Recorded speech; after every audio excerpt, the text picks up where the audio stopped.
अब एक सवाल आपसे, भूख कैसी दिखती है, लाचारी किस घर में रहती है? कभी घर में आटा नहीं होता, कभी दाल नहीं होती, कभी सब्जी नहीं होती। ऐसा लगता है हमारे मम्मी पापा होते तो सही रहता।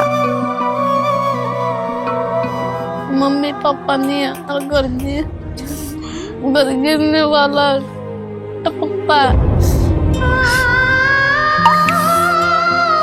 इनका तो मैंने बहुत, मैं तो माँ इतना आदर खूब इनका कोई हो जाए ठीक है। गरीबों की सुनो वो तुम्हारी सुनेगा, गरीबों की सुनो वो तुम्हारी सुनेगा।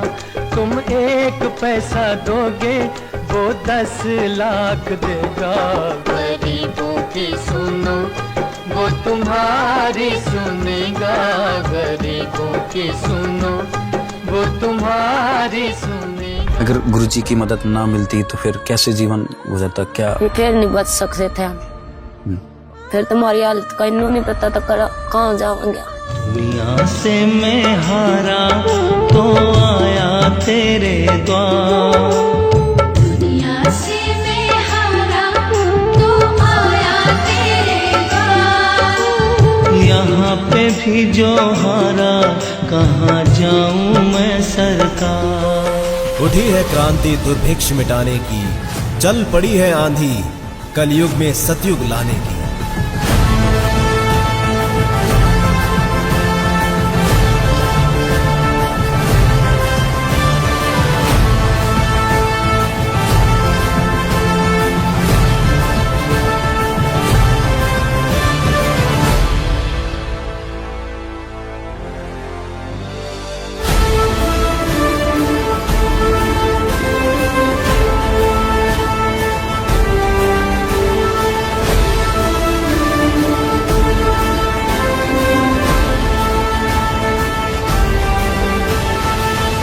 इस ज्ञान से और परमात्मा के समाधान से जीव को इसे सुख देगा मालिक सोच भी नहीं सकते। जो लेकर आया है अन्नपूर्णा मुहिम, रोटी कपड़ा शिक्षा चिकित्सा और मकान, हर जरूरतमंद को दे रहा कबीर भगवान।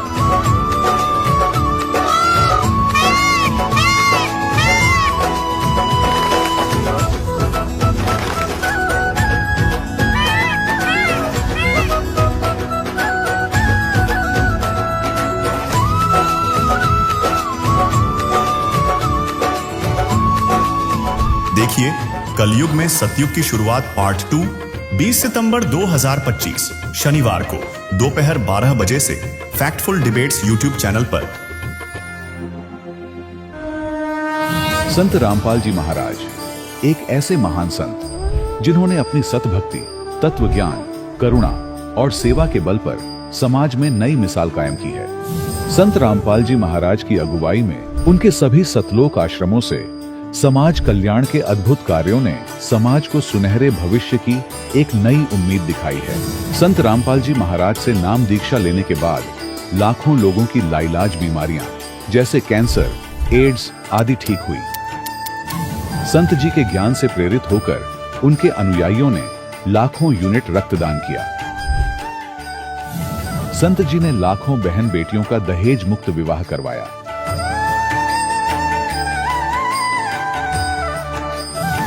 संत जी ने लाखों लोगों का नशा छुड़वाया, करोड़ों उजड़े परिवार बसे।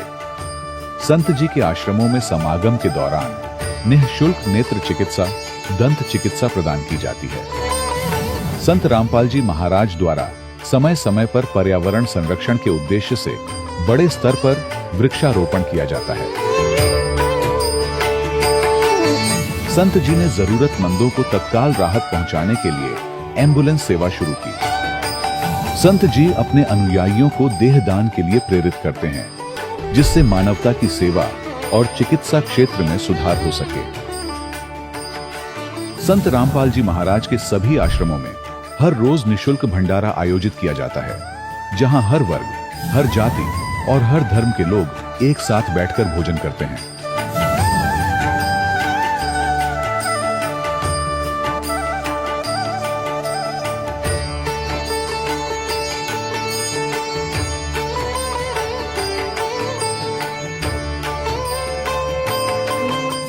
संत रामपाल जी महाराज की अन्नपूर्णा मुहिम ने गरीब और बेसहारा लोगों के जीवन में एक नई ऊर्जा और उम्मीद को जन्म दिया है।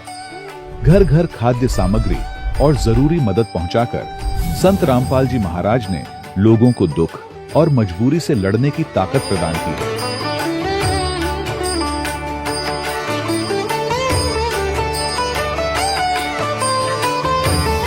संत रामपाल जी महाराज द्वारा गरीब लोगों के लिए घर बनवाने का अद्भुत कार्य एक ऐसी मिसाल कायम कर रहा है जो सदियों सदियों संत जी की उदारता और दया भावना के तौर पर जाना जाएगा।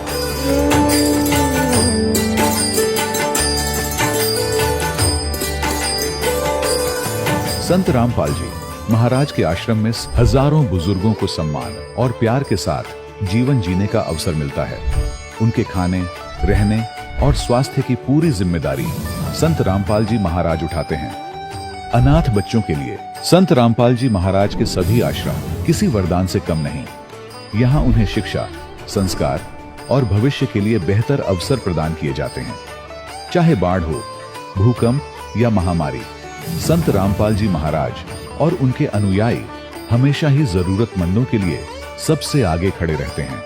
कोविड महामारी के दौरान संत रामपाल जी महाराज के आश्रमों से करोड़ों लोगों के लिए भोजन, दवाइयां और जीवन रक्षक सामग्रियां उपलब्ध कराई गई। चाहे गरीब की मदद हो या किसी शोषित और पीड़ित वर्ग के हक और सम्मान की लड़ाई, संत रामपाल जी महाराज ने हमेशा ही उनकी दबी आवाज को सरकारों तक पहुंचाया है और उन्हें उचित न्याय दिलवाने में अहम भूमिका अदा की है।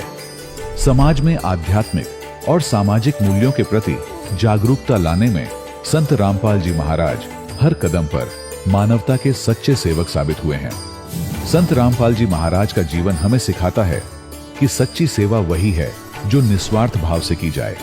आइए हम भी इस महान सेवा के कार्य में इस महान संत से जुड़ें और संत रामपाल जी महाराज से नाम दीक्षा लेकर अपने जीवन को धन्य बनाएं।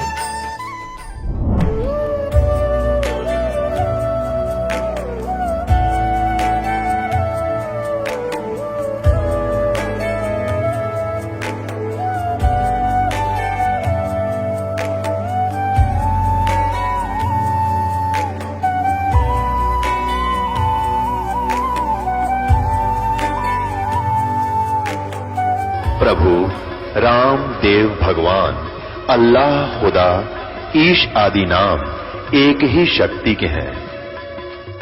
वो कैसा है, कहां है, कैसे मिलता है, किसने देखा है? ये प्रश्नवाचक चिन्ह पूर्ण रूप से हटाने के लिए अवश्य सुनिए जगत गुरु तत्वदर्शी संत रामपाल जी महाराज के अमृत वचन, सर्व पवित्र धर्मों के पवित्र शास्त्रों के आधार पर। सत साहिब दर्शकों, आज हम आपको मिलवाने जा रहे हैं हिमाचल प्रदेश के सोलन जिले के रहने वाले सेवानिवृत्त सूबेदार मेजर रति राम पवार जी से, जिन्होंने भारतीय सेना में अपने देश की सेवा करते हुए अद्वितीय वीरता का परिचय दिया। लेकिन उनका जीवन तब एक नई दिशा में मुड़ा जब उन्होंने संत रामपाल जी महाराज की शरण में आने का निर्णय लिया। इस साक्षात्कार में रति राम जी हमें बताएंगे कि पहाड़ी क्षेत्र में पले बढ़े होने के नाते वे देवी दुर्गा की पूजा किया करते थे, लेकिन इस साधना से उन्हें कोई आत्मिक शांति का कोई अनुभव नहीं था। सब कुछ तब बदल गया जब उनके पिता ने उन्हें संत रामपाल जी महाराज का सत्संग देखने की सलाह दी। जैसे जैसे उन्होंने सत्संग में बताए गए ज्ञान को सुना, उनके जीवन की दिशा ही बदल गई। इस साक्षात्कार में वे विस्तार से बताएंगे कि किस प्रकार संत रामपाल जी महाराज के आशीर्वाद से उन्होंने न केवल अपने जीवन में शांति और सुख की प्राप्ति की, बल्कि उनकी पत्नी का जीवन भी एक गंभीर दुर्घटना के बाद बच गया। वे इस बात पर जोर देते हैं कि किस प्रकार नाम दीक्षा के बाद उन्होंने शराब जैसी बुरी आदतें छोड़ दी और एक सच्चे भक्त का जीवन जीने लगे। तो आइए सुनते हैं रतिराम पवार जी की प्रेरणादायक कहानी, कैसे सच्ची भक्ति ही जीवन में शांति और समृद्धि ला सकती है। सर नमस्कार। नमस्कार सर। सर क्या नाम है आपका? मेरा नाम रतिराम पवार है जी। सर कहाँ से आए आप? मैं गांव छटेरा, तहसील कसौली, जिला सोलन का रहने वाला हूँ। फिलहाल सोलन में मकान बना करके रह रहा हूँ।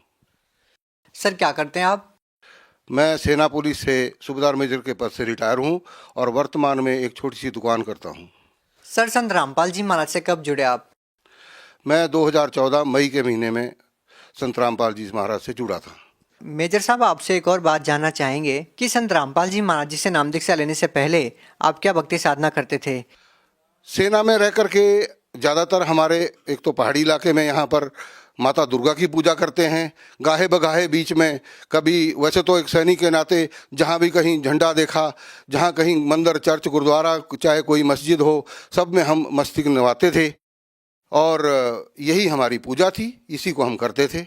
संत रामपाल जी महाराज जी की शरण में एक सैनिक का कैसे आना हुआ? ये एक अद्भुत कहानी है सर। मैं दुकान में बैठा था, कुछ 4-1 बजे का टाइम था शाम को। मेरे पिताजी कबीर साहब के बहुत अच्छे अनुयायी हैं, उनके भक्त हैं। वो अचानक, कभी मैं ज़िंदगी में हमको डांट तक नहीं मारा। उस दिन फ़ोन आया और एकदम डांट करके मुझे बोला, क्या यार ये केबल हमारी बंद हो गई और मैं धार्मिक वो सुनना है। तो कुछ ऐसे लहजे में बोला कि मुझे भी अंदर से मुझे भी गुस्सा आ गया कि मुझे ही क्यों ऐसा बोला है। फिर मन में सोचा कि मैं बड़ा ही बड़ा हूँ, मेरे को बोलेंगे और किसको बोलेंगे। मगर मेरे अंदर भी आग भड़क गई। तो मैंने क्या किया कि ठीक है बोल करके, और जो केबल वाला था मैंने सारी कसर उसके ऊपर निकाल दी। इतना गुस्से में बोला और 2 मिनट में उसे ठीक करके फटाफट मेरे पास दौड़ के आया। अंकल जी आप इतना गुस्से कभी हुए नहीं। मैं भी पछताया कि मैंने वाकई इसको गलत बोल दिया। खैर जो हुआ, फिर पिताजी को भी महसूस हुआ, उन्होंने दोबारा मुझे फ़ोन किया कि यार ऐसी बात थी, मैं धार्मिक प्रवचन आते हैं और उसके थोड़ा मतलब मुझे एक किस्म से मस्का लगाने लगे वो। तो मैं समझ गया कि कोई बात नहीं, लेकिन मेरे को गुस्सा उस बात का बड़ा भारी था। तो खैर, मगर एक बात जो उन्होंने बोली वो मेरा रास्ता ही बदली कर दिया जीवन का, कि उन्होंने ये बताया कि देखना यार, शाम को एक सत्संग आता है, उस पर देखना है कोई कबीर साहब की बड़ी अच्छी भाषा बोलता है। और वो संत बोला बड़ी अच्छी बोलता है, उसको देखना आपने। परमात्मा ने रजा करनी थी, इस पापी को रास्ते पर लाना था। वो टाइम मुझे याद रहा और मैंने जैसे वो लगाया तो मैंने देखा ये कौन से संत है भाई। हालांकि मैं सेना में रहते हुए सभी के साथ काम किया तो मुझे हरियाणा की भाषा का भी मालूम था, सबका ज्ञान था। तो मैं बोला ये तो हरियाणा के हैं, लेकिन जिस टाइम वो बता रहे थे तो मेरी एकदम मुझे हिट सा हुआ कि ये ज्ञान तो हमने आज दिन तक कभी हमें बताया ही नहीं किसी ने, और जो हमने भी देखा लेकिन कभी गौर नहीं किया। मतलब उसमें मुझे रुचि पड़ी। सर जब आपने पहली बार संत रामपाल जी महाराज जी के सत्संग सुने तो पहली बार जरूर आपके मन में कुछ न कुछ तो आया होगा कि कैसे ये उलूल जुलूल बातें कर रहे हैं देवी देवताओं के बारे में। हमने काफी सारे अनुयायियों से जब इसके बारे में पूछा तो काफी सारे लोगों ने ये बताया भी कि पहली बार जब उन्होंने संत रामपाल जी महाराज जी का सत्संग सुना तो वास्तव में ही थोड़ा अजीब लगता है और गुस्सा भी आता है। नहीं, अजीब तो लगा लेकिन गुस्सा नहीं आया। ये परमात्मा की रजा समझिए आप, मुझे कोई गुस्सा नहीं आया। हाँ, इतना जरूर हुआ कि मेरा एक रूटीन बना। अब मैं क्या बोलूँ, मुझे बताते हुए शर्म आती है कि चलन शुरू होना, मैंने पक्का लगाना, डेली देखना दुकान में। और मैं क्या बताऊँ, मुझे बड़ी शर्म आती है बोलते हुए कि उसी टाइम पर मैं शराब पी शुरू कर देता था। और वो मेरा ये रूटीन मुझे मालूम नहीं कि वो शायद 1 साल चला या कितना चला, लेकिन मैंने एक भी मिस नहीं की वो सत्संग। और वो मेरा था 1 घंटे में, जब वो ख़त्म मेरा भी बंद इधर से प्रोग्राम। तो ऐसे ही एक किस्म, आपको पता है शराबी कैसा होता है। लेकिन दिल में एक लहर ऐसी उठती गई और अंत में ऐसा अटैक हुआ मेरे ऊपर कि एक दिन मेरे मन में आया, बस इनफ, नहीं तो अब ख़त्म है तेरा काम। ऐसी अंदर से लहर उठी। मैंने उसी टाइम रात को, पता नहीं कितनी पिरक थी मुझे मालूम नहीं, लेकिन जब सुबह मैं सोया रहता था, सुबह मैं सबसे पहले उठ करके बैठ गया और जैसे पिताजी सामने आए, मैंने सीधा उनसे जब पूछा, पहला शब्द यही था, मैं कहा पिताजी आप नीचे बरवाला कब जाएंगे।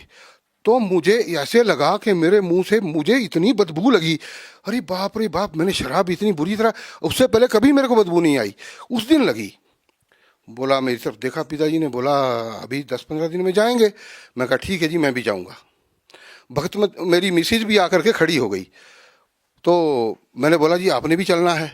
तो उसको एक बार मेरे जब फौज में मैंने फैमिली साथ रखी थी तो अलवर में राजस्थान में, वहाँ उसको हीट स्ट्रोक हो गया था, तो वो डरती थी गर्मी से, उसके मुंह से निकल गया ना। और मेरे मन में फिर वो भाई परमात्मा आपके पास तो मैं आना चाहता था विद फैमिली और आपने मुझे रुकावट डाल दी, ये क्या हुआ? चलो आपकी इच्छा है। जब जाने का टाइम हुआ एक दिन पहले ही मिसिस को मैंने बोला भी जो सामान थोड़ा बहुत डालना डाल दे। पिताजी बोले वहाँ कुछ नहीं डालने की जरूरत है, वहाँ सब कुछ मिलता है। मैं कहा तेल साबुन तो डाल ले। बोला वहाँ सब मिलता है, तेल साबुन भी लेना तो पेस्ट ले लो और आपका ये क्या बोलते हैं ब्रश ले लो, बाकी सब वहाँ मिलता है। मैं कहा अच्छी बात है। तो मिसिस क्या बोले मैं भी चलूँ। परमात्मा कितनी खुशी हुई मुझे उस टाइम पर, मैं गदगद हो गया। परमात्मा ने इतनी इजाज़त दी मेरे को और हम दोनों गए, हमने वहाँ जाके नाम लिया। ये है परमात्मा की दया। सर एक बड़ी विचित्र बात है कि हम सुनते हैं कि जो लोग संत रामपाल जी महाराज जी के प्रवचन सुनते हैं, उनका सत्संग सुनते हैं, उनका नशा छूट जाता है। लेकिन आपका तो रूटीन ही बन गया कि सत्संग सुनना और शराब पीना। सर ये शराब पीने का क्या मतलब था कि सत्संग सुनते टाइम ही शराब पीना, क्या मतलब था? ये मुझे भी समझ में नहीं आया कि क्या होता था। कुछ ऐसा हो गया कि उससे पहले मैंने नहीं करना, जिस टाइम सत्संग शुरू होनी उसी टाइम, और जिस दिन नाम लिया उसके लेकर आज तक 4-5वां साल होने वाला है। लेकिन उसके बाद हमने कोई भी नशे को हाथ नहीं लगाया। इवन दुकान के अंदर, घर के अंदर कहीं कहीं पड़ी रहती थी। मैंने बेटे को बुलाया, मैंने बोला बेटा उनको उठाओ और घर के निचली मंजिल में बाहर जाओ और ढक्कन खोल के धरती में गाड़ दो, इसको किसी और को भी ना देना इसको। मेजर साहब बहुत सारे लोग ये बोलते हैं जो संत रामपाल जी महाराज जी से जुड़े हुए हैं, वो कहते हैं कि संत रामपाल जी महाराज जी से नाम दीक्षा लेने के बाद उनको बहुत सारे लाभ मिले हैं। लेकिन अपने आप में ये हैरान करने वाली बात है कि एक संत केवल मंत्रों के जाप से अपने अनुयायियों को कैसे लाभ दे सकता है, जबकि आज साइंस का ज़माना है, आप पढ़े लिखे भी हैं, आपने आर्मी में अच्छा खासा वक्त बिताया है। क्या आप इन बातों में विश्वास करते हैं? बिल्कुल विश्वास क्यों नहीं करते जी, 100% विश्वास है। हमारी जो भक्ति है, मैं एक छोटी सी बात मैं बताऊंगा। हमारी भक्ति पहले थी हम हलो हलो करके बुला रहे थे। अब हम हलो हलो बुलाएंगे तो कोई नहीं सुनेगा मेरी बात को, लेकिन अगर हम उसको नाम से पुकारेंगे वो पक्का हमारी बात को सुनेगा, उस पर गौर भी करेगा, हमारी तरफ आएगा भी, पूछेगा भी, हमारी तकलीफ होगी उसको दूर भी करेगा। वो उन्होंने बताया कि हलो हलो से कोई फायदा नहीं है, इनके सही नाम से आप पुकारिए और हम उसी ढंग से उसका नाम ले रहे हैं उनका, और हमें लाभ हो रहे हैं, इसमें कोई डाउट ही नहीं। सर आधुनिकता के इस दौर में आप ये मानते हैं कि किसी संत से नाम दीक्षा लेने से या मंत्र जाप करने से कोई भक्ति लाभ मिल सकता है? बिल्कुल मिल सकता है। अब उदाहरण पे है इसके लिए, गुरु नानक देव जी को मिला, मीराबाई को मिला और कई भक्त भक्त प्रहलाद को मिला, ध्रुव को मिला। जिसने भक्ति की उसको सबको लाभ मिला और इतना अद्भुत लाभ मिला, इसमें कोई शंका नहीं है। हमें तो यह अचंभा होता है कि आप भी इस ढंग की बात करते हैं, भक्ति से लाभ क्यों नहीं मिलता है? अब अगर ढंग से हमको नाम बताया हो और हम उसको जपेंगे तो उनको लाभ मिलेगा। लेकिन जो हमारे धर्म के अनुयायी हैं, जिनको हम समझते हैं कि हमारा बेड़ा पार करेंगे, उनको खुद को ही मालूम नहीं है, वो दूसरे को क्या बताएंगे? सर हमने तो यही सुना है, जो कि बड़े बड़े धर्मगुरु हैं, शंकराचार्य हैं, मौलवी हैं, वो तो यही कहते हैं कि जो कर्म में लिखा है, जो आपके कर्म संस्कार है वही मिलेगा, उससे ज्यादा या कम नहीं मिल सकता। वेदों में स्पष्ट रूप से लिखा हुआ है, वो परमात्मा, पूर्ण परमात्मा जो है, वो पूर्ण गुरु, वो परमात्मा के रूप में ही होता है। वो घोर से घोर पापों का भी नाश कर सकता है। जब वो लिखा गया उसके अंदर, ये लोग, इनको खुद को पता नहीं है, वो क्या बताएंगे कि वो जब उन्होंने पढ़ा ही नहीं है, वो हमारे अनुयायी हमको क्या बता सकते हैं? सर आपको क्या लाभ मिले हैं संत रामपाल जी महाराज जी की भक्ति करने से? अद्भुत लाभ। एक तो सबसे बड़ी बात, आज तक अगर मैं उस शरण में ना जाता तो आज तक शायद मेरा शरीर खत्म हो चुका होता। इससे बड़ा लाभ और क्या हो सकता, मेरी जान बच गई।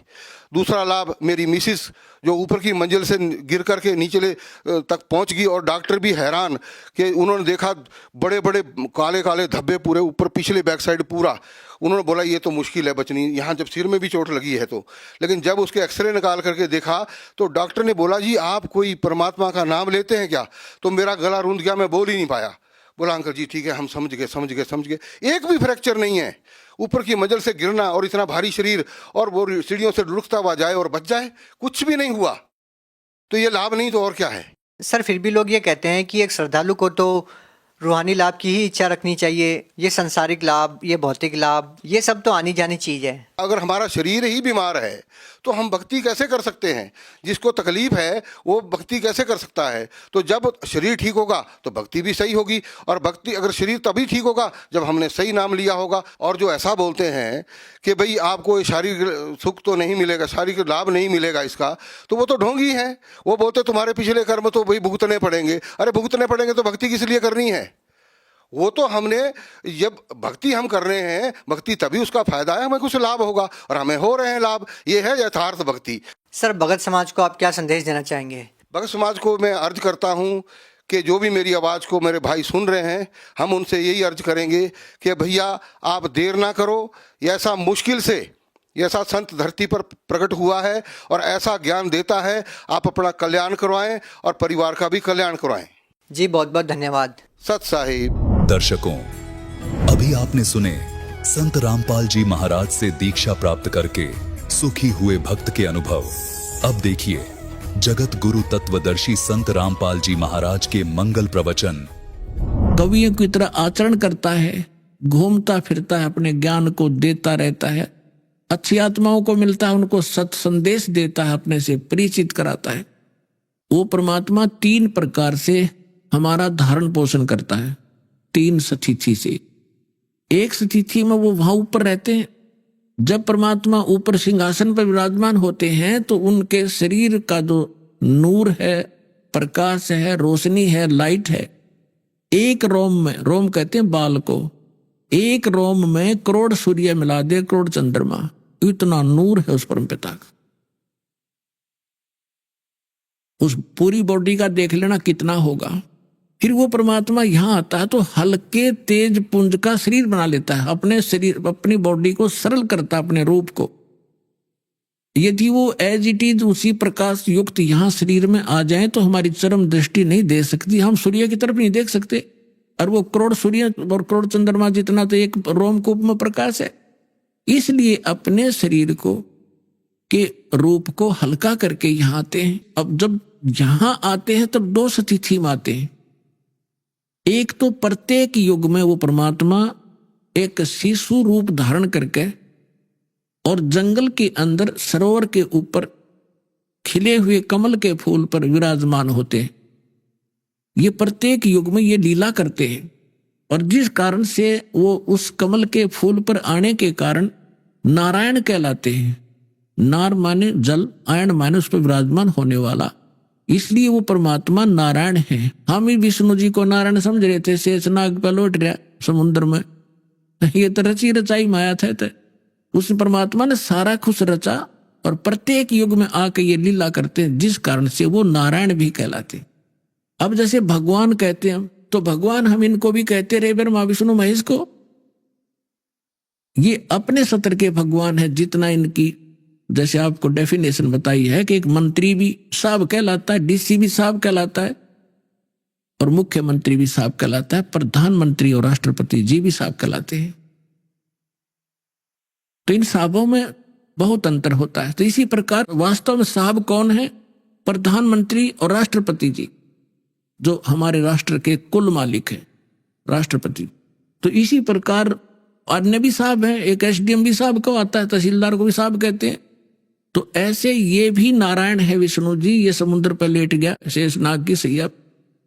तो लेकिन वास्तव में नारायण कौन है? ये इसलिए नारायण शब्द चला है भगवान के बारे में कि वो प्रत्येक युग में आता है और ऐसे सरोवर के अंदर कमल के फूल पर एक शिशु रूप धारण करके विराजमान होते हैं। वहां से उनको नवजात शिशु रूप में कोई निसंतान दंपति उठा ले जाते हैं और परमात्मा की उस परवरिश की लीला कंवारी गायों से होती है। परमात्मा कबीर साहब प्रत्येक युग में आते हैं और वो उनकी परवरिश की लीला होती ही ऐसे है। अभी 600 वर्ष पहले जो कलयुग में परमात्मा आए तो लहर तारा तालाब पर कमल के फूल पर आकर विराजमान हुए थे। वहां से नीरू नीमा नाम के एक जुलाहा उठा ले गए थे दानक, और उन्होंने 25 दिन तक ना दूध पिया ना अन्न खाया। 25 दिन की आयु जब कर रहे थे परमात्मा लीला में, तो उस समय वो बहुत चिंतित हो गए। तो परमात्मा ने एक लीला की थी और वो कबीर सागर के अंदर विद्यमान है। 600 वर्ष पहले धर्मदास की लिखी हुई कि एक कंवारी गाय लाई गई थी, उसने दूध दिया था और भगवान कबीर साहब ने तब वो आहार किया था। उस गाय ने, परमात्मा बड़े हुए तब तक कंवारी गाय दूध दिया करती थी, भगवान पिया करते थे, वो कभी गर्भवती नहीं हुई। तो ये लीला भगवान की उस जीवनी में लिखी हुई है 600 वर्ष पहले कबीर सागर में। वही वेद बताते हैं, ऋग्वेद मंडल नंबर 9 और सूक्त नंबर 1 मंत्र 9 में स्पष्ट किया है कि वो परमात्मा जब शिशु रूप धारण करके यहाँ लीला करता है तो उसके परवरिश की लीला कंवारी गायों के द्वारा होती है। तो who is God? Kabir is God. और हु इज कबीर? वो धारक रूप रहा करता। अब उन महापुरुषों ने जिन्होंने भगवान मिला उनमें से कौन कौन है आपको दिखाते हैं। आदरणीय धर्मदास साहिब जी बांधवगढ़ वाले, उनको भगवान मिले। आदरणीय मलुकदास साहिब जी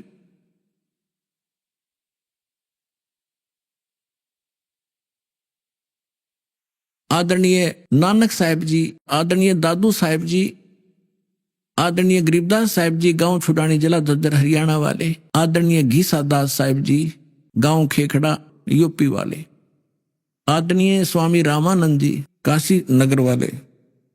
अब आपको थोड़ा सा इन महापुरुषों ने जो भी परमात्मा के विषय में जानकारी दी है वो सुनाएंगे। पुण्यात्माओं, परमात्मा की महिमा का गुणगान करना और श्रवण करना, लेकिन सच्चे दिल से, सच्ची लगन से, तब वो हमारे अंदर असर करता है।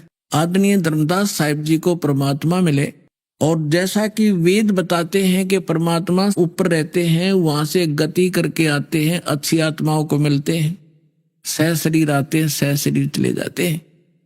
जिस समय परमात्मा धर्मदास जी के साथ बहुत वर्ष रहे और जब चले गए सतलोक में, उनके जाने के बाद जो व्याकुलता उनको उत्पन्न हुई, धर्मदास जी ने परमात्मा के विषय में क्या कहा? आज मोहे दर्शन दियो जी कबीर, आज मोहे दर्शन दियो जी कबीर, सतलोक से चल कर आए, सतलोक से चल कर आए, काटन जम की जंजीर, आज मोहे दर्शन दियो जी कबीर, आज मोहे दर्शन दियो जी कबीर, थारे दर्शन से मारे पाप कटत हैं, थारे दर्शन से मारे पाप कटत हैं, निर्मल होवे जी शरीर, आज मोहे दर्शन दियो जी कबीर, आज मोहे दर्शन दियो जी कबीर। अमृत भोजन मारे सतगुरु जी में, अमृत भोजन मारे सतगुरु जी में, शब्द दूध की खीर, आज मोहे दर्शन दियो जी कबीर, आज मोहे। हिंदू के तुम देव कहाए, हिंदू के तुम देव कहाए, मुसलमान के पीर, आज मोहे दर्शन दियो जी कबीर, आज मोहे दर्शन दियो जी कबीर। दोनों दीन का झगड़ा छिड़ गया, दोनों दीन का झगड़ा छिड़ गया, टोहे न पाए शरीर, आज मोहे दर्शन दियो जी कबीर, आज मोहे धर्मदास की अरज गुसाई, धर्मदास की अरज गुसाई, खेवा लंगाइयो पर ले तीर आज मोहे, दर्शन दियो जी कबीर आज मोहे, दर्शन दियो जी कबीर। अब धर्मदास जी ने क्या बताया कि सतलोक से चलकर आए और काटन जम की जंजीर। गरीबदास साहब जी कहते हैं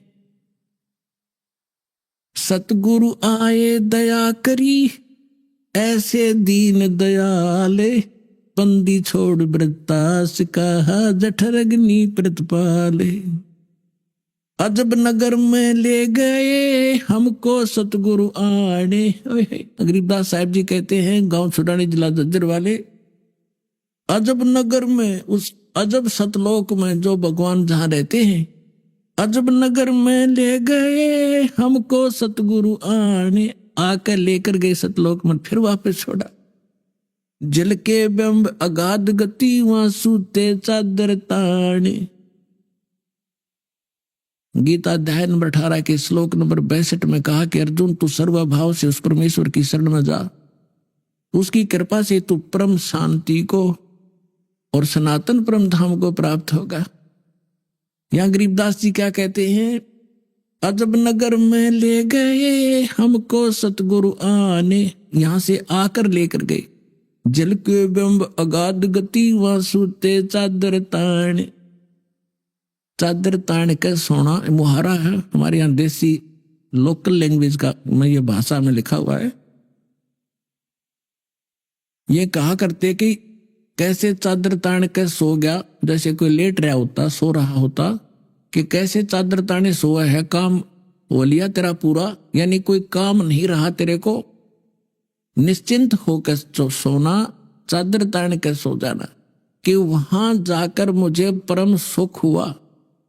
अजब नगर में ले गए हमको परमेश्वर आने, आकर झिल के बिंब अगाध गति वहां सूते चादर ताने, यानी कहते निश्चिंत होकर वहां ठाठ से सोए, वहां कोई दुख नहीं, कोई चिंता नहीं, कोई जन्म मरण नहीं, कोई रोग नहीं, किसी प्रकार का अभाव नहीं, भगवान की झलक हमेशा हमारी आंखों के सामने रहती है। अनंत कोट ब्रह्मांड का एक रति नहीं भारे, सतगुरु पुरुष कबीर हैं वो कुल के सिरजनहारे। अब क्या बताते हैं, गैबी ख्याल विशाल सतगुरु अचल दिगंबर थीर हैं, भक्ति हेत काया धर आए अवगत सत कबीर हैं। हरदम खोज हनोज हाजर त्रिवेणी के तीर हैं, दास गरीब तबीब सतगुरु बंदी छोड़ कबीर हैं। हम सुल्तानी नानक तारे दादू को उपदेश दिया, जात जुलाहा भेद न पाया वो का सीमा है कबीर हुआ।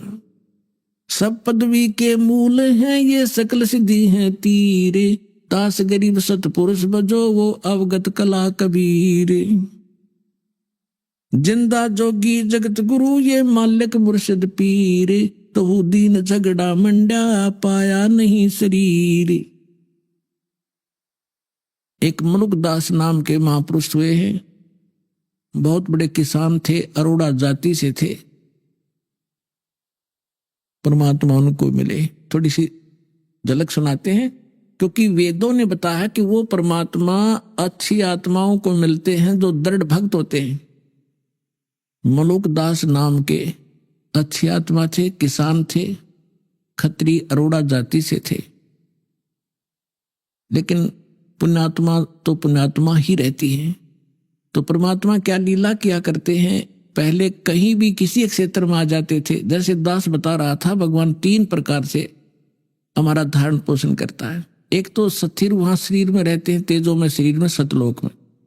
दूसरा वो शिशु रूप धारण करके प्रत्येक युग में एक ही लीला करते हैं ऐसी।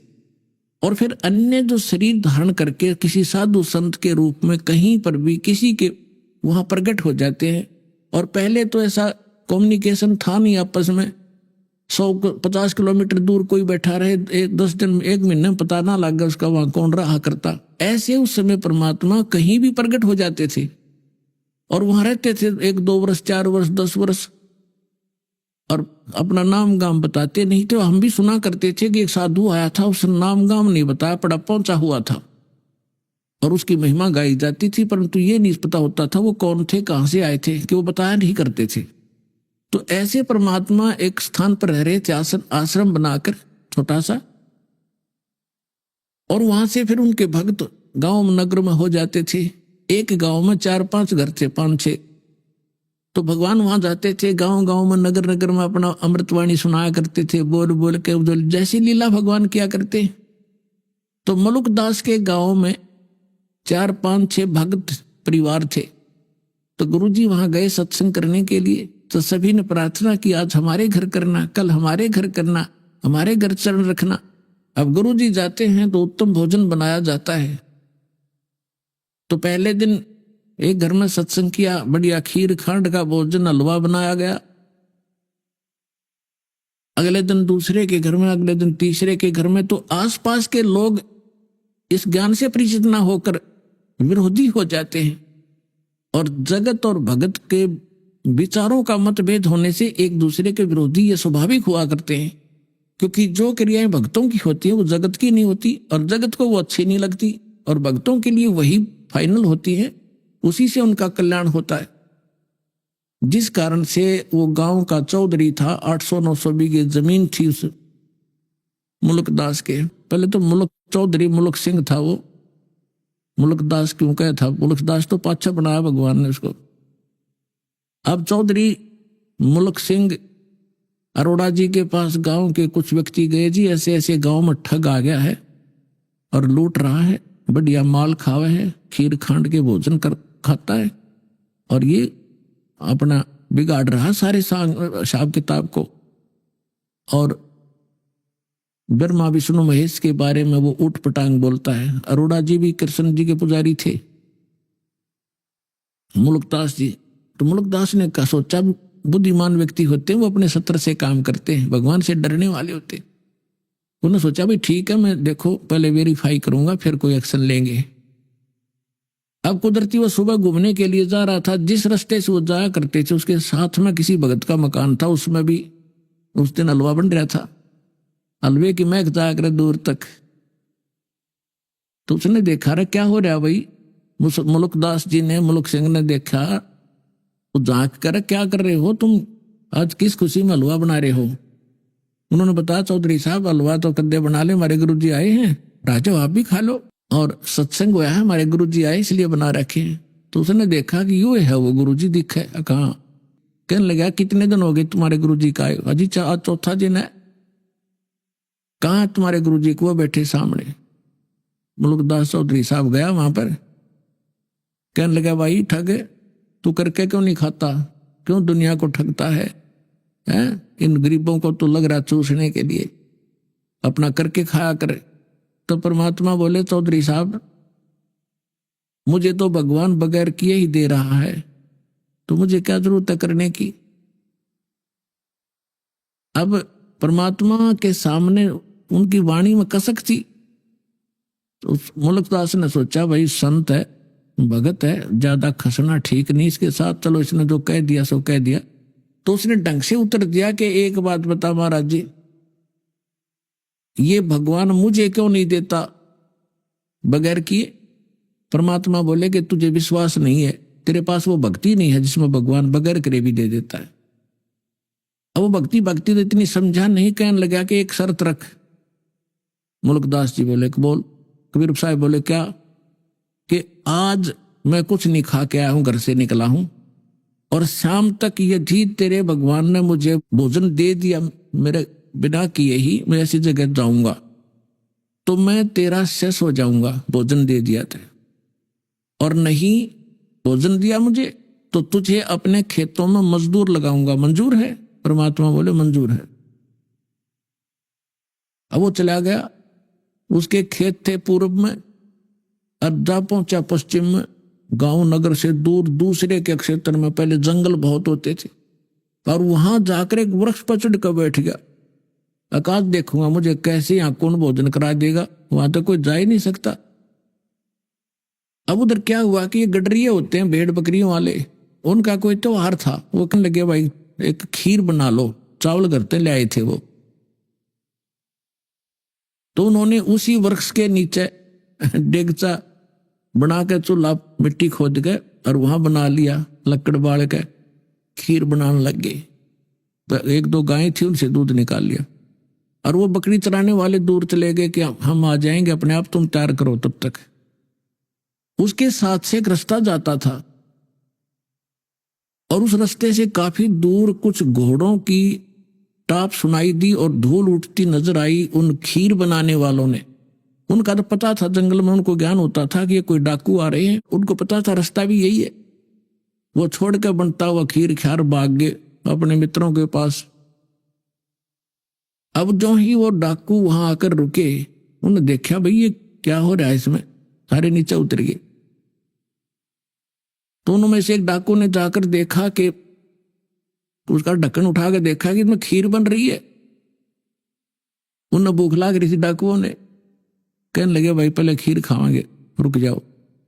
उनमें से एक समझदार सा था, वो कहने लगा रहा कदे हमारे साथ धोखा हो जाए भाई, कोई इसमें विष डाल गया हो, पहले टेस्ट करना चाहिए, चेक करो फिर खाएंगे। तो चेक करने के लिए कोई पशु पक्षी देखने लगे भी उसमें से कुछ उसको खिलाते हैं। तो उन्होंने कहा रहा बनाने वाले कहाँ चले गए, यही छुप रहे होंगे, तो देखो उनको, उन्हीं को खिलाएंगे पहले। इधर उधर देखा कोई नहीं पाया, फिर ऊपर ने देखा तो मुल्कदास बैठे ऊपर, चौधरी साहब। उन्होंने सोचा कि यही है, ऊपर छुप गया डरता। उन्होंने कहा डाकुओं ने कि आजा भाई नीचे आजा। अब उसने सोचा, जब तक उसने ध्यान नहीं था कि ये कौन है, वो तो क्यों आंख नीचे बैठा था, अगेन जान दे न कोई देख ना ले मुझे। तो उसने कहा कि ना आऊं मैं नीचे, मैं नीचे नहीं आऊं आज। तो उन्होंने देखा कि मारो इसको गोली। तो उन्होंने देखा तो भाई गोली बंदूक भी ले रहे हैं। तो बोला मारियो ना, मैं नीचे आ जाता हूं। वो नीचे आ गया, एक पात्र में खीर निकाल कर करके ठंडी और कहा इसको खा। वो ने कहा मैं खीर कती नहीं खाऊं, क्योंकि प्रतिज्ञा कर कह रहा चेला बनना पड़ा चौधरी साहब ने।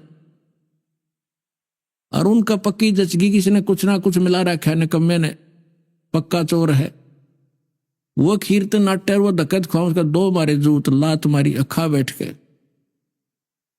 वो इतनी थोड़ी डाल रखी थी और डाली को और खा, जल्दी पता लग गया कि नहीं खाओगा तो जल्दी पता लगेगा इसका। 1 घंटे वहां बैठाए रखा, फिर उसने सारी कहानी बता दी। जी मैं इसलिए नाटू था, मारो मत मरे, हमारी एक संत के साथ प्रतिज्ञा थी, आज वो सफल हुए, मार गया। तो उन्होंने बोले बात जा तू जाते। अब उसका एक मारा जो उतर भाग लिया सीधा। अब वो जब उसके ऊपर आपत्ति आई तो डाकुआ का फंस गया। अरे इनका इन कौन पूछनी आई, मार देंगे गोली तेरे। तब याद किया उसी को जो उनके गुरु जी का नाम तो जाना नहीं था, उन गांव वालों के नाम जानता था, गांव वाले के हे धन्ना के गुरु जी आज मेरी जान बचा दे, मैं तेरा पक्का चेला बनूंगा। और जान तो बचानी थी परमात्मा ने, तो पक्की निश्चय कर लिया कि आज जान बच गई, जान दे चरण छूंगा उस महापुरुष के। तो वहां से भाग गया थोट पूरी सपेटते, परमात्मा के चरणों में आकर पड़कर रोने लग गया। परमात्मा बोले सुना भाई भगवान ने सेवा करी कुछ। बोला जी आपका भगवान तो मर मर खीर खिलावा है, और मैं आपका चेला, आप मेरे गुरु जी, मेरी जान बख्श दी आप। तो तब उस मुल्कदास ने क्या कहा, जब सारे ज्ञान से परिचित हुआ और सतलोक में ले गए भगवान, फिर वापस छोड़ा उस प्यारी आत्मा को। जपो रे मन साहेब नाम कबीर, जपो रे मन परमेश्वर नाम कबीर। एक समय गुरु बंसी बजाई कालंदरी के तीर, एक समय गुरु बंसी बजाई कालंदरी के तीर। सुर नर मुनि जन थक गए थे, वो रुक गया दरिया नीर। जपो रे मन साहेब नाम कबीर, जपो रे मन परमेश्वर नाम कबीर। काशी तज गुरु मगहर पहुंचे, दोनों दीन के पीर। काशी तज गुरु मगहर आए, दोनों दीन के पीर। कोई गड्ढे कोई अग्न जरावे, ढूंढा ना पाया शरीर। जय पोरे मन साहेब नाम कबीर, जय पोरे मन। कोई गड्ढे कोई अग्न जरावे, नेक न धरते धीर। कोई गड्ढे कोई अग्न जरावे, नेक न धरते धीर। चार दाग से सतगुरु न्यारे, अजर अमर शरीर। जय पोरे मन साहेब नाम कबीर। चार दाग से सतगुरु न्यारे, अजरो अमर शरीर। दास मलूक सलूक कहत है, हो जो खसम कबीर। जय पोरे मन साहेब नाम कबीर। अपना आत्मा वेद बताते हैं परमात्मा ऐसी लीला करता है। आंखों देखे वो महापुरुष बताते हैं कि जो काशी के अंदर धानक रूप में आया था वो परमात्मा, वो पूर्ण परमात्मा है। उन्होंने सचखंड में देखा और फिर यहां पर देखा जब उनकी महिमा गाई। आदरणीय नानक साहिब जी को परमात्मा बेई नदी सुल्तानपुर शहर के साथ से बहा करती थी, जहां नानक जी एक नवाब के यहाँ नौकरी किया करते थे और सुबह सुबह स्नान करने के लिए जाया करते थे। वहां परमात्मा मिले एक संत महात्मा साधु के रूप में। उनसे काफी 2 बार मिले, दूसरी बार फिर उनको अंतर्ध्यान किया। दरिया में डूबने का बहाना करके शरीर को रख दिया वहां अप स्ट्रीम के अंदर 2-3 किलोमीटर दूर जंगल में सुरक्षित, और परमात्मा उस आत्मा को लेकर गए सचखंड में। वहां से फिर उनको वापस छोड़ा। तीसरे दिन, उसी दिन थे वो प्रथम उदासी उन्होंने काशी की। परमात्मा ने कहा था मैं बनारस में रह रहा हूं, कबीर मेरा नाम है और जुल्हा मेरा काम है। अब नानक साहब जी ने भगवान को वहां देखा और फिर उसको उनको ये यकीन नहीं हो पाया कि परमात्मा जुल्हा धानक कैसे हो सकता है। तब जब उन्होंने काशी में आकर भगवान को देखा उस जो धानक रूप में, ओए होए, तब उन्होंने क्या कहा, एक सुआन दुई सुआनी, नाल भलके भोकाई सदा बियार, और कूड़ छुरा मुठा मुर्दार, ये धानक रूप रहा करता। गुरु ग्रंथ साहिब के पन्ना नंबर 24 पे ये वाणी अंकित है और नानक साहिब की महिला पहला की वाणी है। मैं पथ की बिंदने करनी की कार, वो बिगड़ रूप रहा बिकराल, तेरा एक नाम तारे संसार, मैं एहो आस एहे आधार। कि ये काल तो विकराल है, ये तो बिगड़ रूप है, यहाँ का बुरा हाल कर रखा है इसने, और मुझे आपके उस सतनाम की आस है, उसी का मुझे आधार है, और आपका ये सतनाम पूरे विश्व को पार कर दे। तेरा एक नाम तारे संसार, मैं ए हो आस ये हो आधार, मुख निंदा आख्या दिन रात, पर घर जो ही नीच मनाथ, काम क्रोध तन वसे चंडाल, ये धानक रूप रहा करता। हाई सूरत मुलुक की वेश, हाई सूरत मुलुक की वेश, ए ठगवाड़ा ठगी देश, खरासी आना पोता बार, ये धानक रूप रहा करता। परमात्मा को काशी में देखा जब नानक साहब जी ने, ये ठगवाड़ा ठगी देश, प्यार से कह रहे ये ठग, ये बैठा भगवान खुद, जो मैंने सचखंड में देखा वो जो का तू ये धानक रूप रहा करता, और लोगों धानक रूप रहा करता। फिर कहा था कि 731 पृष्ठ पे कहा है कि अंधला चुंधला नीच जात परदेसी, मेरा खिल आवे तिल जावे, 1 सेकंड में यहाँ 1 सेकंड में ऊपर पावे, अर्ता की संगत नानक रेंदा, कैसे मुंडा पावे। 721 पृष्ठ पे गुरु ग्रंथ साहिब में लिखा है कि एक अर्ज गुप्तम पेश तो दर कून करतार, हक्का कबीर करीम तू बे ए परवरदिगार। कि हे सत कबीर, हक्का कबीर, बे ऐब परवरदिगार, तू सच्चा करतार है, सारी सृष्टि का रचनहार तू ही है। तो इस प्रकार इन महापुरुषों ने परमात्मा को पाया। अब आदरणीय दादू साहेब जी ने जब परमात्मा मिले थे 7 वर्ष की आयु में, बालक थे छोटे से। दादू जी परमात्मा उनको सचखंड लेकर गए। 3 दिन 3 रात तक बेहोश पड़े रहे, कोमा में थे दादू जी। सारे हाहाकार मच गई, रिश्तेदार इकट्ठे हो गए, सब वैद्यों को, झाड़ फूक वालों को करवा लिया, दिखा लिया, कुछ नहीं हुआ। जब तीसरे दिन परमात्मा ने वो आत्मा वापस में छोड़ी, उसके बाद वो खड़े हुए और देखा हाहाकार मच रही थी। वैसे तो सोपन भी मान लेते, जब देखा हो मैं तो भगवान के साथ गया था, मैं तो परमात्मा के साथ गया था, और 3 दिन तक वहां देखा और ऐसे ऐसे जैसे रास्ते में जो दिक्कतें आती हैं वो भी दिखाई दादू जी को। फिर क्या बताया है, जिन मुझको निज नाम दिया सोए सतगुरु हमारे, दादू दूसरा कोई नहीं वो कबीर सिरजनहारे। अब आदरणीय रामानंद जी को परमात्मा ऐसे लेकर गए थे, सचखंड ले गए। वो ज्यादा विद्वान पाक रहे थे, संस्कृत भाषा गणी जाने थे, ब्राह्मण कुल में जन्म था। 1400 ऋषि बना रखे थे जो उनके द्वारा प्राप्त ज्ञान को आगे जनता में प्रचार किया करते थे, और बहुत बड़ा बोलबाला था। 104 वर्ष के वृद्ध हो चुके थे रामानंद जी, जो परमात्मा कलयुग में काशी में आए हुए थे। वो 5 वर्ष की लीला में आई थी भगवान की, यानी 99 वर्ष का अंतर था। परमात्मा 5 वर्ष के और रामानंद 104 वर्ष के महर्षि, विद्वान, कंठस्थ याद कर रखा चारों वेदों के मंत्रों को, गीता को, पुराणों को, और बोला धारावाहिक संस्कार सुनाया करते थे। अभी आपने सुने संत रामपाल जी महाराज के मंगल प्रवचन। आइए अब सुनते हैं संत रामपाल जी महाराज से नाम दीक्षा लेकर सतभक्ति करके अद्भुत लाभ प्राप्त करने वाले अनुयायी के विचार।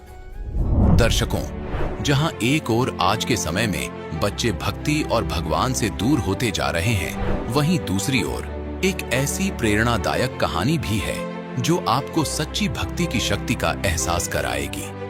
यह कहानी है शिवपुरी मध्य प्रदेश की रहने वाली सपना रजत जी की, जो अभी पढ़ाई कर रही हैं। इतनी छोटी उम्र में भी सपना जी भक्ति मार्ग पर चल रही है और पूर्ण परमात्मा की कृपा से सभी विकारों से दूर है। पहले इनका परिवार देवी देवताओं की पूजा अर्चना में लगा हुआ था, लेकिन समस्याओं का सिलसिला थमने का नाम नहीं ले रहा था। इनके पिताजी नशे के शिकार थे और इनकी मां निरंतर चिंताग्रस्त रहती थी। इस बीच सपना जी की बहन को भी टीबी जैसी गंभीर बीमारी ने घेर लिया था। सपना जी के मन में यह प्रश्न रहता था कि यदि ईश्वर हैं, तो फिर हमें इन समस्याओं का सामना क्यों करना पड़ रहा है। इसी दौरान इनकी माता जी को एक व्यक्ति ने पूर्ण संत रामपाल जी महाराज जी के बारे में बताया। जब ये आश्रम गईं, तो वहां का पवित्र वातावरण और संत जी की दिव्य शिक्षाओं ने इनके जीवन को पूरी तरह से बदल दिया। अब सपना जी के पिताजी ने नशा छोड़ दिया है और इनकी बहन की टीबी की बीमारी भी ठीक हो चुकी है। दर्शकों, यह कहानी केवल एक उदाहरण नहीं, बल्कि यह प्रमाणित करती है कि सच्ची भक्ति और एक सच्चे गुरु की कृपा से जीवन की हर बाधा को पार किया जा सकता है। आइए सुनते हैं सपना रजत की यह प्रेरक कहानी, उन्हीं की जुबानी। नमस्कार जी। सत साहिब। क्या नाम है आपका? सपना रजक। कहाँ से आए हो? सुप्री एमपी से। सपना, क्या करते हो आप? पढ़ाई। संत रामपाल जी महाराज से नाम दीक्षा आपने कब ली? 11 अप्रैल 2013 को। संत रामपाल जी महाराज से नाम दीक्षा लेने से पहले आप क्या भक्ति साधना करते थे? संत रामपाल जी महाराज जी से नाम दीक्षा लेने से पहले हम सभी देवी देवताओं की भक्ति करते थे। जितने भी 33 करोड़ देवी देवता हैं, उनकी सबकी जहाँ से भक्ति साधना मिलती थी, सबकी भक्ति साधना करते थे। तो जो ये आप भक्ति देवी देवताओं की करते थे, इनसे आपको क्या क्या लाभ हुए? जो हमने देवी देवताओं की भक्ति साधना करते थे, उनसे हमको कोई लाभ नहीं हुआ, बल्कि हमको हानि होती थी। जैसे कि पहले मेरे पापा ड्रिंक करते थे, वो ड्रिंक छोड़ने का नाम ही नहीं लेते थे। मेरी मम्मी उनसे बहुत परेशान हो गई थी। जैसे हमारा पहले मकान भी नहीं बना हुआ था, तो मम्मी कहती थी कि गृहस्थी कैसे चलेगी, मैं तो पागल हो जाऊंगी, ऐसे मुझे नहीं रहना यहाँ पे। तो हम बहुत दुखी रहते थे। हम कहते, भगवान, अगर आप भगवान हैं विश्व में, तो हमारे लिए लाभ क्यों नहीं होते?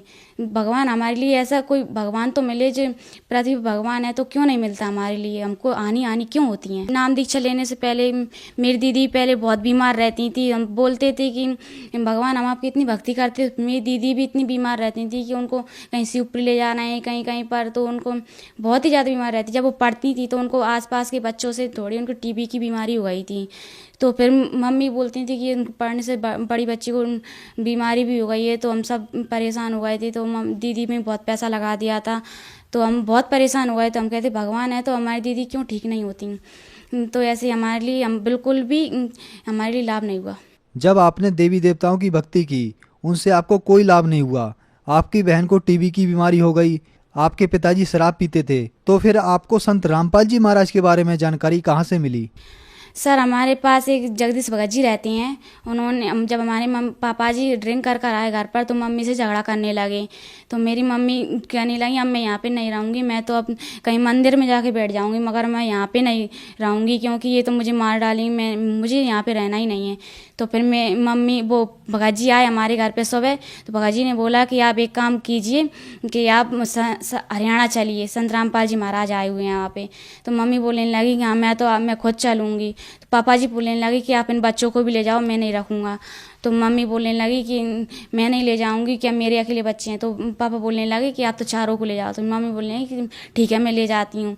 तो हम मम्मी और हम चारों बहन भाई तो संत रामपाल जी महाराज जी के आश्रम में गए। मम्मी वहाँ पे गई तो हमने जाकर हमने देखा आश्रम में सब कुछ, नहाए धोए फ्रेश हुए सब कुछ। फिर सत्संग हुआ शाम का। तो जब मम्मी सत्संग सुनने लगी तो मम्मी बहुत तेज़ रोने लगी, मालिक मेरे भगत जी को भी ले लेना।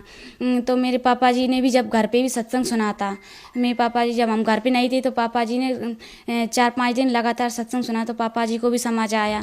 हम तो लौट आए नाम दीक्षा लेकर। तो पापा जी हम पर बहुत हंसते थे कि ये क्या करते हैं। हम दंडवत करते तो आरती वगैरह करते तो भी हंसते थे।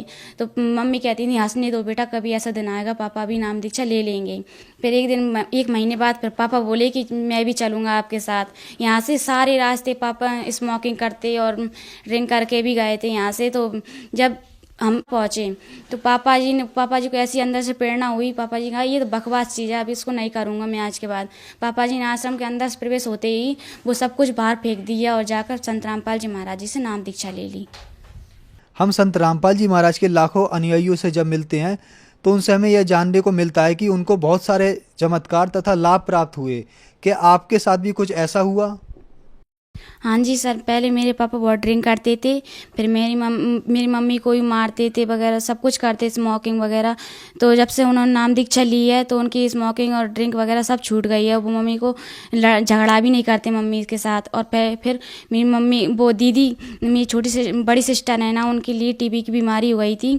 वो बच्चों के साथ पहले पढ़ती थी तो एक दूसरे की लग गई थी, तो होने लगी थी वो। पर मम्मी घबराने लगी कि ये कैसे होगा। दीदी ने नाम दीक्षा ले ली ना, उनकी वो बीमारी भी ठीक हो गई। फिर एक बार मैं ऐसे कि जीने से कपड़े डाल रही थी तो मुझे ध्यान नहीं रहा कि यहाँ पे सरिये भी निकल रहे हैं। तो एकदम मेरा पैर नीचे पड़ गया, उस छत पे ना रखते हुए नीचे पड़ा। तो मैं नीचे जाकर गिरी और सीधी खड़ी हो गई और छत से जैसे सरिये निकल रहे थे तो मेरा सिर जैसे सरियों में टकरा था। मगर उस दिन मैं संत रामपाल जी महाराज जी से नाम दीक्षा ली हुई थी। अगर उस दिन मैंने संत रामपाल जी महाराज जी से नाम दीक्षा नहीं ली होती तो उस दिन भी मेरे साथ कुछ ना कुछ होता। और पहले हमारा अशोकनगर का प्लॉट नहीं बिच रहा था। जब पापा जी कहने लगे ये प्लॉट नहीं बिचेगा तो हमारा मकान कैसे बनेगा।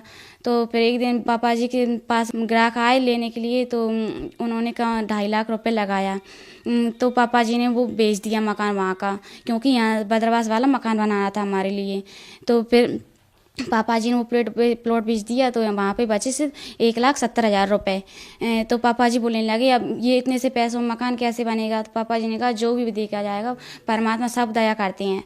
तो पापा जी ने यहाँ का भी मकान गिरा दिया और बनाने लगे। तो ऐसे ऐसे भगत जी हमको पता भी नहीं चला कि 10 लाख रुपए लग गए उस मकान में कि कहाँ से आए। हम सभी पूरा परिवार हम शौकते थे उस घटना को सोचकर कि हमें परमात्मा इतना बड़ा लाभ भी दे सकते हैं कभी। और सबसे और आध्यात्मिक लाभ हुआ, सारे लाभ बहुत हमें लाभ हुए। और उसके बाद मेरी मम्मी को बवासीर की बीमारी भी हो गई थी, वो कहीं पर भी ठीक नहीं हो रही थी। तो संत रामपाल जी महाराज जी से नाम दीक्षा ली तो वो मेरी मम्मी की बवासीर की बीमारी ठीक हो गई। पहले ना मुझे भूत प्रेत की बाधा थी, जो पहले मुझे पता ही नहीं था यम की दूत क्या होती है, मगर अब संत रामपाल जी महाराज जी से मैंने नाम दी चली, मुझे पता चली कि यम की दूत होती हैं। पहले वो कोई छाया सी आती थी और मेरा गला दबाती थी। मैं रात के करीब 11-12 बजे तक तो मैं सोती थी, मुझे पता लगता मेरे की दिखाई नहीं देता मुझे कौन मेरा गला दबा रहा है, सांस भी दब जाती थी। तो मैं कहती थी हे परमात्मा आप भगवान हैं तो मुझे बचाइए ना।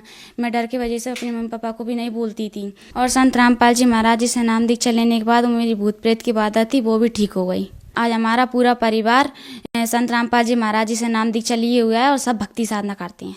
आप कौन सी क्लास में पढ़ते हैं? क्लास 8। आपने बताया कि आप 8th क्लास में पढ़ते हैं और इस एज के बच्चे मूवी, म्यूजिक, कार्टून आदि में ज़्यादातर ध्यान देते हैं और आप संत रामपाल जी महाराज की भक्ति कर रहे हैं, तो क्या आपको इस उम्र में अजीब नहीं लगता? क्या आपके साथ के बच्चे आपको कुछ नहीं कहते? हाँ देखिए सर, पहले तो मैं अगर हम भक्ति नहीं करते तो पहले मुझे भूत प्रेत ही बांधा थी। अगर मैं भक्ति नहीं करती तो मेरी तो आज डेथ हो ही जाती। वो भी संत रामपाल जी महाराज की दया से मैं आज बची हूँ। तो हमको भक्ति ज़रूरी है, फिर मूवीज़ वगैरह देखना ज़रूरी है। और जो भक्ति तो कौन नहीं करता है, एज से मतलब नहीं है। एज तो बुढ़ापे में ही करते हैं और जवानी में सब भक्ति करते हैं। तो बुढ़ापे में अगर भक्ति नहीं कर पाई जो लोगों ने तो फिर वो क्या करेंगे।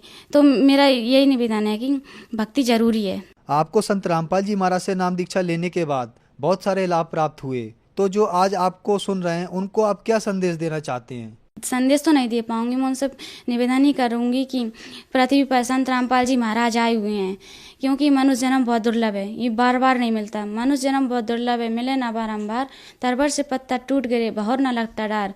ये फिर बार बार जन्म नहीं मिलेगा, ना जाने फिर हम ये जन्म मिला है, फिर अगली बार हम कौन सी योनि में जाएंगे, कौन सी जन्म मिलेगा हमारे लिए, फिर भक्ति कहाँ से करेंगे। मनुष्य जन्म यही प्राइम टाइम है, इसमें गोल्डन चांस हमारे लिए, और इसमें भक्ति साधना कर लिया तो कर लिए, नहीं फिर बाद में नहीं कर पाएंगे। और जल्दी से जल्दी जितना जल्दी हो सके संत रामपाल जी महाराज जी की शरण में आओ और अपना कल्याण कराओ, क्योंकि यही प्राइम टाइम है, गोल्डन चांस अगर हमने छोड़ दिया तो ये मौका बार बार नहीं मिलेगा। संत रामपाल जी महाराज की शरण में कैसे आ सकते हैं? सर, संत रामपाल जी महाराज का बहुत सारे टीवी चैनलों पर सत्संग चलता है।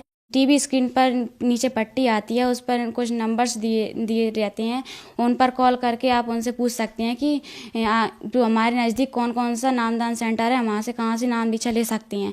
तो वहाँ से वो आपको बताएंगे और नाम दीक्षा वहाँ से आप जाकर नाम दीक्षा ले सकते हैं। धन्यवाद। Thank you sir.